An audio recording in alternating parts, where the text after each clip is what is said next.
Welcome to the Community Meets Clinic series, a collaborative podcast to introduce clinicians, clinician scientists, and healthcare personnel working directly with individuals and families facing a rare neuroimmune diagnosis. Hear directly from those in the clinic and connect with the individuals whose focus is promoting quality of life for those diagnosed with a rare neuroimmune disorder. SRNA is a nonprofit focused on support, education, and research of rare neuroimmune disorders. You can learn more about us on our website at wearesrna.org. Community Meets Clinic is sponsored in part by Amgen, Alexion AstraZeneca Rare Disease, UCB, and Genentech. My name is Krissy Dilger, and I moderated this episode. I am pleased to be joined by Dr. Elizabeth Wilson. Dr. Wilson is a pediatric neurologist at Cincinnati Children's Hospital and serves as director of the Multiple Sclerosis and Neuroimmunology Center there. You can view her full bio in the podcast description. Hi, Dr. Wilson. Thank you so much for joining me today. I'm so glad to have you on the podcast, and I'm excited to learn a bit more about you, as well as the clinic at Cincinnati Children's Hospital. So to start, can you tell me a little bit about yourself and what led you to neurology? Sure. Yeah. And thank you for having me. I'm super excited to represent our clinic and partner with SRNA. So this is a great opportunity. So I will say that landing on pediatric neurology specifically was really a combination of my joy of working with kids and then this passion that grew for neurology. So I loved working with kids even when I was pretty young. I was a camp counselor and worked with kids who had neurodevelopmental disabilities. And so that really introduced me to the overlap between the brain and how somebody's interacting with their environment and the world in general. And that interaction really captivated me. And so when I went on to college, I was a neuroscience major, really just better understanding the biology behind that. And then when I went to medical school, I was torn. I was like, am I going to do neurology? Am I going to do pediatrics? And then I learned that child neurology was its own entity. And so I matched into that residency and am so happy that I did, because I think that it's exactly what I was looking for within that field as a start to my career. That's awesome. And I'm grateful for people like you, because neuroscience as a major must have been really grueling. I took one neuroscience class in my undergrad and it was tough. So grateful for people like you who are able to thrive in that environment and under that rigorous discipline. So what led you to focus on the rare neuroimmune disorders specifically? So I gained exposure to neuroimmunology when I was doing my neurology residency. And I found that those were the cases that I was just most interested in. And I really liked how every aspect of the care was individualized. So you really had to look at the patient and where they were in their diagnosis in order to kind of help come up with a treatment plan. And then that relationship that you build specifically with the neuroimmunology patients, I think, is pretty unique. They're changing so much throughout their life and in response to treatment. And so the monitoring that you're doing, what you're seeing every time they're coming into clinic is just evolving so much. And I really liked having that longitudinal relationship with them. And then more recently, even within the past 5-10 years, the field is just exploding. And so we have this amazing opportunity where we have these newer treatment options becoming available to these patients. And so we're really getting even better at treating these conditions, which makes it just that much more rewarding to feel like you're, really helping somebody to live the best quality of life that they possibly can have. That's great. And I'm glad to hear you mention how things are evolving so rapidly right now in this field. And I do think that's a big draw for clinicians and scientists who want to be a part of that and contribute to the fields in a big way. Which leads me to my next question, which has to do with research. So, do you have any particular interest areas that you are working on in research? Yeah, so right now, the Multiple Sclerosis and Neuroimmunology Center as a whole has a lot of different research projects that are ongoing that I'm involved in. And so anything from advanced neuroimaging to clinical trials, I kind of dabble in a bit, but my passion and what I've been doing for the past few years has really been in the social determinants of health. So I partner pretty closely with the network of pediatric MS centers and their database on neuroimmune conditions. And so we've looked at the overlap between a patient's environmental stressors and the outcomes in neuroimmune conditions. And in the next few years, we're going to be looking at how those factors can impact a caregiver for children who have neuroimmune diseases, and then as well as looking at race and ethnicity and how that's impacting our younger patients who have neuroinflammatory conditions. And I think that it's just such a huge area that we're really starting to dig into a bit more. So I'm really excited to see where that research takes us and what we can learn from it so that we can help address all of those other aspects of somebody's life that's going to impact their health outcomes, aside from just the medications that we prescribe them. That's a very interesting and I think very important field of research. I am also really intrigued by that line of thinking and that line of researching. We did a podcast with you, I believe, a year or two ago regarding that topic. And if anyone listening wants to listen to it, it's still in our resource library on our website, and it's a great listen. So thank you for that work, and I'm looking forward to also hearing new results in the next few years, hopefully. Yeah, me too. Yeah. So that leads me to my next question. We want to highlight the clinic at Cincinnati Children's Hospital. We are happy to say that it is one of our centers of excellence in rare neuroimmune disorders. So, can you share about the multidisciplinary clinic team at Cincinnati and what specialists a new patient might expect to see? How would they get connected to the clinic, and kind of what would their experience be like in terms of getting an appointment? Yeah, absolutely. And we're, thrilled to have the Center of Excellence status through you guys because I think it really just affirms the dedicated group of people that we have working with this population. And I'm hoping that that helps to kind of open up some more experiences and education for our patients moving forward. But I think I'll talk first about how patients can kind of come to us and get referred to us, and then walk through what that journey might look like when they come to clinic. So we get referrals from all over the place throughout the US and then internationally as well. Patients can refer themselves, so they can just call and request an appointment.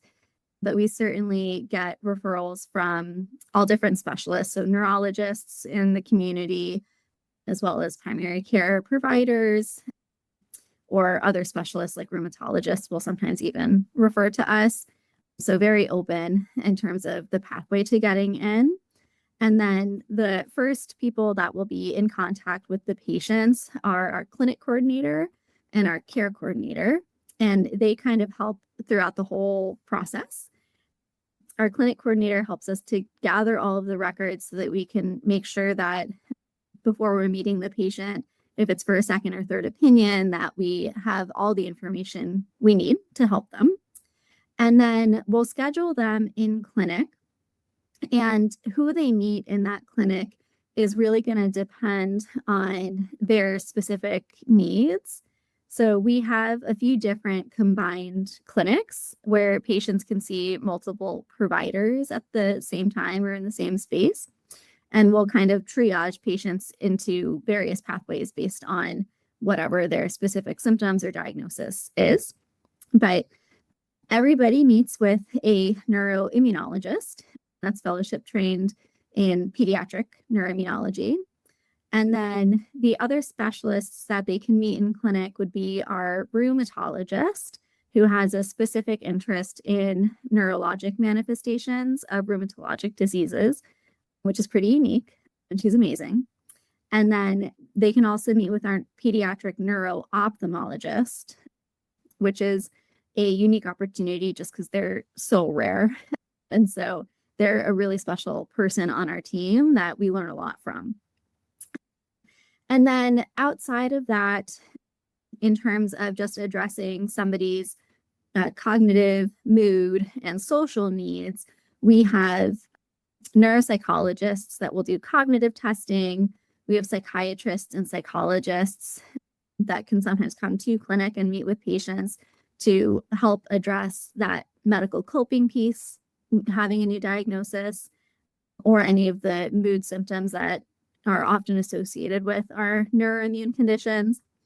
And then we have access to school liaisons to help navigate the school process and any kind of supports that kids need in school, as well as social workers kind of helping address any of those social hardships that patients may have. And then at Cincinnati, we're fortunate to have a very close relationship with our physical medicine and rehab team. And a lot of our patients will have some kind of deficits, whether it's some spasticity and difficulty with their tone, or if they have some weakness. And the physical medicine and rehab team at Cincinnati has a specific group that works on neuro rehabilitation. And so we're fortunate to partner with them and kind of help with that physical rehab component that patients can sometimes struggle with. And then those are kind of the big people. You won't meet all of them, but you have access to all of them.